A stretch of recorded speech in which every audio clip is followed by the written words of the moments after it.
what's it like to be a big-time player, college football, but just kind of enjoying life? And it seems like you enjoy the media, you enjoy things, but what's it like in a day in your Man, life? man. So when you think about it, this is something that from as a young kid that you've always wanted to do. You know what I mean? Everybody's always wanted to be interviewed. Everybody's always wanted to, be the. I don't want to say I'm the center of attention. I'm not the center of attention. I don't want to say it like that. But but like as a kid, I used to always see guys like, man, he's getting interviewed. Like I want to be like him. Like the cameras on him. People. He's talking to people. He's smiling, laughing. And I always say, well, if I ever get the opportunity to do that, I'm gonna take it with a smile. And I'm always gonna do. I'm always gonna do it. Be happy doing it and enjoy doing what I'm doing. So I'm here. Living a childhood dream. Every day I get to play football, I'm living a childhood dream of mine, playing it at such a high level. So if it comes with doing interviews, it comes with it, and I enjoy doing every single one, especially the questions you guys have. They're all fun. Last question for you.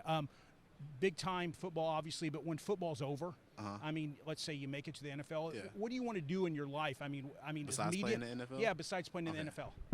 I want to potentially work my way up to being a GM for a professional football team. I think that's something that I could see myself doing. I think I have a pretty decent eye for talent, especially being at Iowa. I think I've been able to see what type of guys that they can bring in, and they spot talent. They spot a lot of good talent over the years. It may not be the 5-star or the 4-star who everybody want. And you see a lot of those guys. They get to college, and college is in high school, so a lot of those guys kind of, I don't want to say fall to the wayside, but fall to the wayside. And a lot of those 2-3-star guys who was actually putting their head down, putting in work, tend to be all Americans. I think we see that at Iowa all the time. And Jack Campbell, and you have Riley Moss, and you have Sam Laporta, guys who nobody really wanted.